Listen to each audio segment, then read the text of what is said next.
Welcome back to Matchnik Garage. The coilovers have finally come in, and today we are going to finish up this custom 4-link rear suspension on our 1955 Chevy 3100 pickup.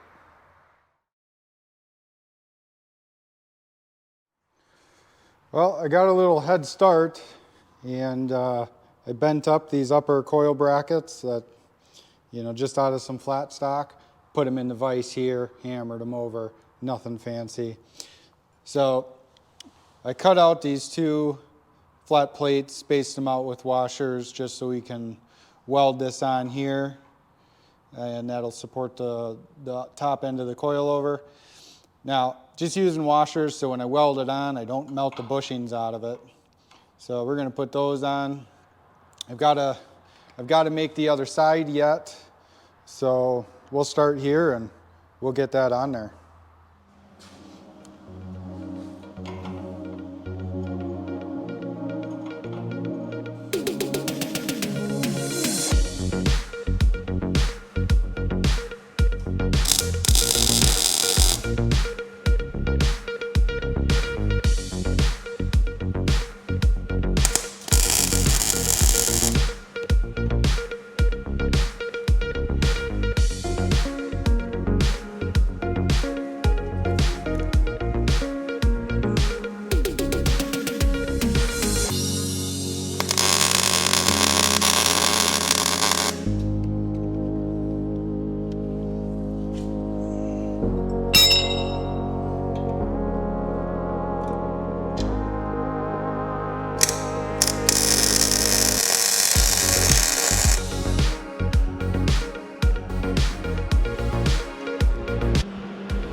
Well, I got this one tacked in place.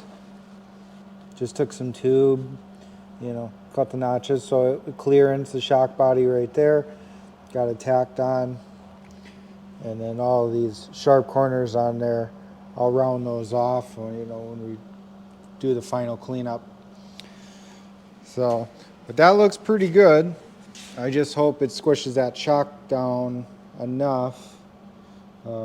I had to raise it up, get everything to fit on there, but I'm hoping we squish down a little bit and get right back to our ride height. So now the only thing I've got to do is duplicate the top and bottom brackets on the other side. So I'm going to get all that done. I'll get that one tacked into place, and I'll try to get some heavy tacks on there, and we'll try to set this down on the ground and see where it lays. Let's take a minute. Let's get serious. Our channel is almost up to 500 subscribers. That's just wild to me. I never would have believed there was this many people that wanted to follow along with the things that I'm doing, things that I'm building. Very thankful for everyone who has subscribed. If you haven't, stop right now, hit that subscribe button, give this video a like.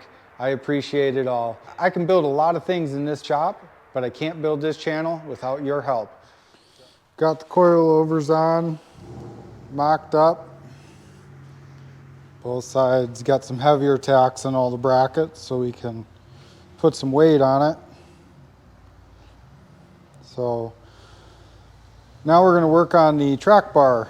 You know, we got to have something to keep it centered in the frame. So what I've got is this here. This is a aftermarket adjustable track bar for a Jeep Wrangler. Figure I've got it, I'll use it. What I'm going to do is I don't need it this full length. I really only need it, you know, that long.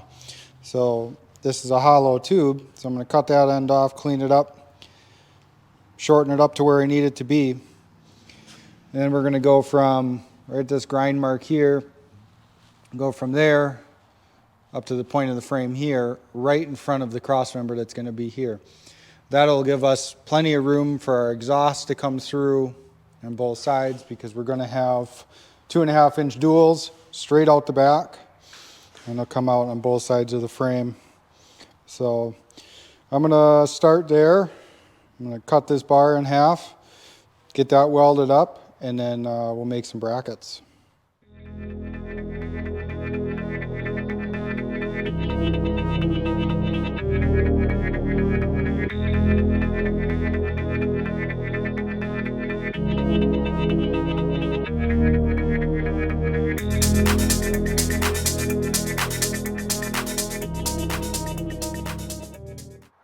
Well, we got the track bar in. Let me show her what we got here. So, just simple, right to the inside of the frame rail there, to the top of the pumpkin. It's sitting a little high right now, so once the frame drops down with some weight on it, this will be nice and level, and it'll be sitting right. You want your track bar as level as possible so that when your suspension's cycling, you know, the little bit that it does, it's not pushing side to side. Because if you got it like this and it goes flat, it's, you know, your points are getting further away in a way. So it's pushing that axle side to side. So it'll drop down, it'll be level. So now we're going to work on the cross member that goes right in front, right behind the track bar, connects both coil string towers, and then we're going to work on the rear track or cross member that going to have a trailer hitch. So we'll start there and we'll get it done.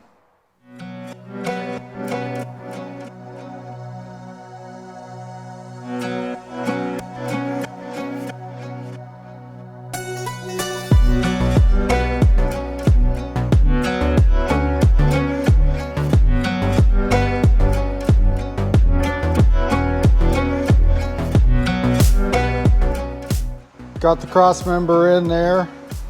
That'll take out a lot of the flex from the coil springs pushing up on the frame. So next thing we're going to do, we'll work out taking out this cross member, make way for the fuel tank, and then we're going to put in the rear cross member, which is now going to be a trailer hitch, and it'll kind of all tie together and really strengthen up the back of this frame.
All right, so I got that cross member out. You know, this one here. Didn't really need it anymore. One, it's in the way of the fuel tank, but two, all that was doing was for strengthening for the old leaf springs that were here. And cross member was right here, leaf spring mounts are right here, and all that did was keep the structure from the twists. Same concept that this one's doing for the coil springs. So I had this trailer hitch that I bought from the scrapyard. Sucker's brand new. I don't even think it ever even had anything in it. But it's off of like a Liberty or of some sort. So I just cut the ends off, cut it to the right width, and this is going to be the new rear cross member, and then I'll just weld that in. So I just have to take a few measurements, make sure the rear cross member of the bed is going to clear the receiver sticking out, make sure the bumper is going to clear it, make sure we can get a receiver ball mount into it, and you know, just all the measurements. I did make sure when I put it on that, so this hole here, that's for the bumper brackets, and then this hole here, that's for the rear bed mounting bolt. So it just has to stick in just that little bit, and then everything should clear. The fuel tank can go right here now. We'll just have to put another small support here for the front of the fuel tank, and then I'll probably weld some tabs on the back here for the straps that are going to go around the tank. So I'm going to straighten out some waves that are in the rear frame horns, and then you know, just years of abuse, they kind of just got a little out of sorts. So I'm going to straighten that out, take some more measurements, make sure the bed's going to clear for sure, make sure the bumper will clear, and I'll bring it back in. All right, I'm going to get this tacked in place, and then we're going to put the gas tank in here and see how it all lines up.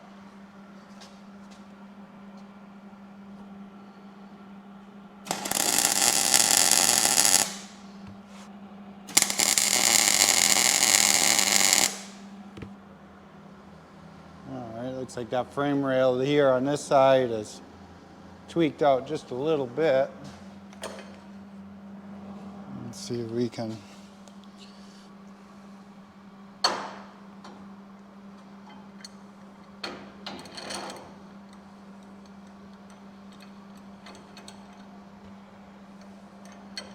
You know, just all the years of backing into things, or, I mean, I'm sure this thing was parked for a while. So it probably just got bumped into, or trees grown through it at some point. And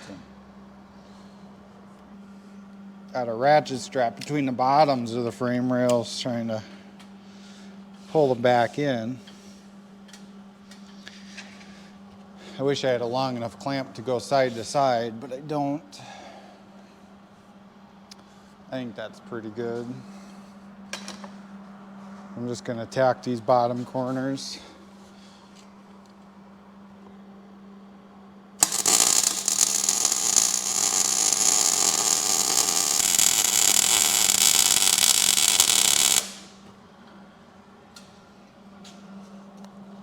You know, this is just going to make a really nice, sturdy cross member. You know, the hitch doesn't have to take a lot of weight. You know, it's not going to be pulling a boat or a car trailer or anything like that. So, all right, let's get that fuel tank and set it up in there.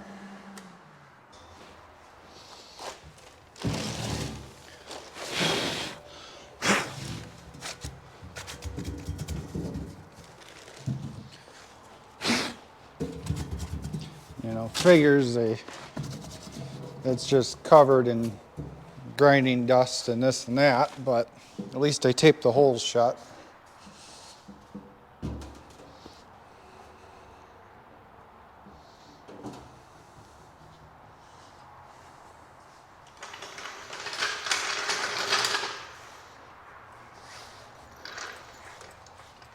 Put a jack under here so it can just kind of sit in place so we get something to hold it.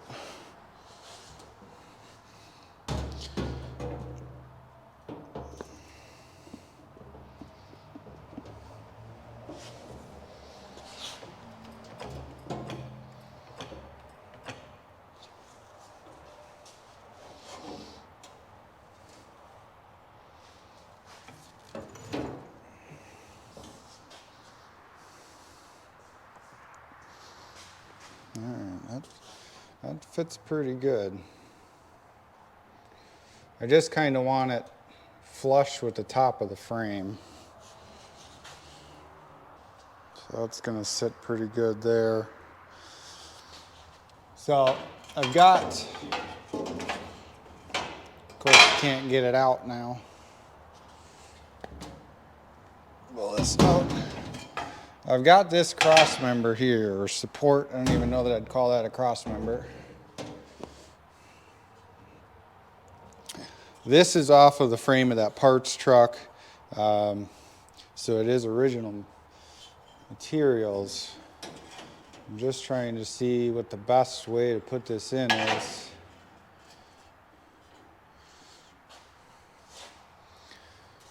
You know, kind of thinking maybe on top like that. So what I'd like to do is run pieces, some strap right from the top of the rear hitch here, right across the top to here. Same on this side. And then, because you need something to butt it up against with the straps that go around it. So, actually this is backwards.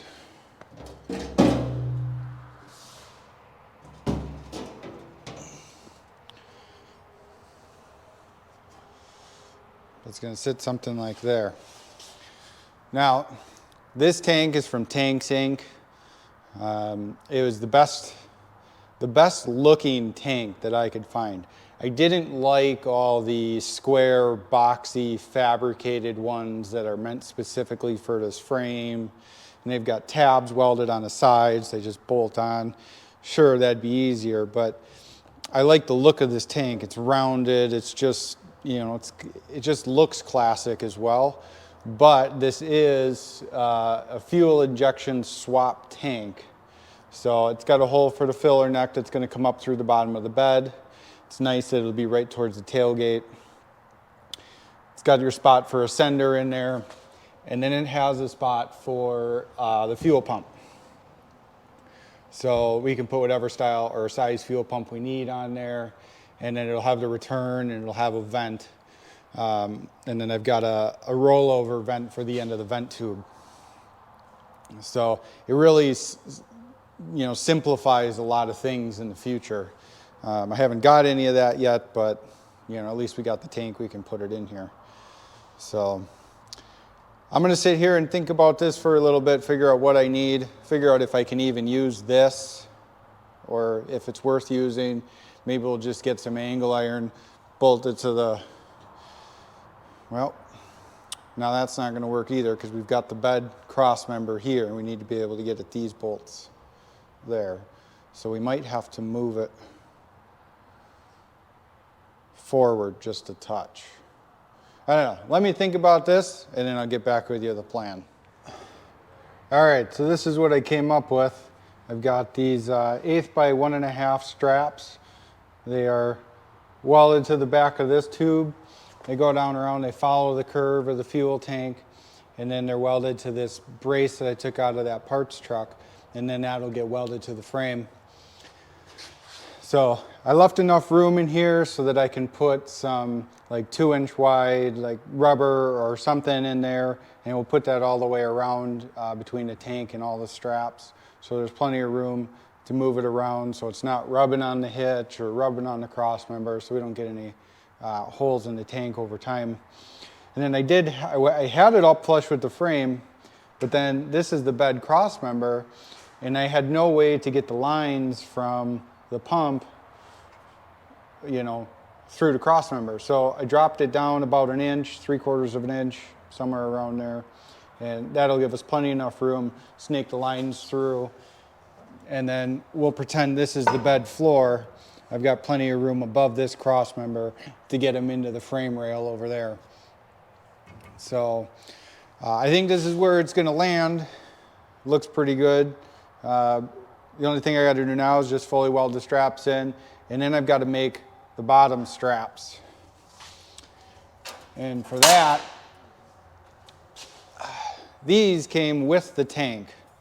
The only thing I don't like about them is this bolt, loop, hoop, whatever you want to call it. I wish it was bent outward. So I'm just going to flatten them out, bend them the other way, well, it's in the wrong spot anyway. And then I just got to bend it again and put another hook, and then we'll bolt it into the cross member up here, probably drill a hole and tap into the bottom of this hitch tube, and then that'll be good for the bottom, and then tank will be mounted. So I'm going to get these all bent up, and then we'll drill some holes. Well, the tank is mounted now.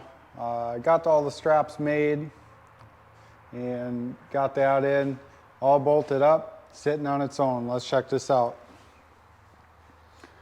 So it sits pretty good, fits in there nice. It'll be nice and snug when I get some rubber or strap or something under the steel straps, just to isolate the tank a little bit. So it's turning out pretty good. All I did was I got a carrier in there. There's no gears in the pumpkin. Put the original axle shafts in there, and then I've got some oddball wheels just to have it rolling again. So, but we got some nice adjustability on the track bar, and that'll keep the axle centered there. But look how this is turning out. You know, there's plenty of ground clearance with the tank. It's a nice classic look, just with the seams welded and, you know, all that. Don't need any square fabricated box.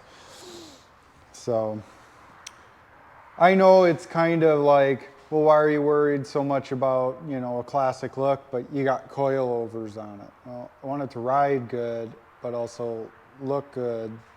I don't know. It's kind of a toss-up. You know, this is a Restomod, so I just don't like the look of those square welded tanks. It's just not for me.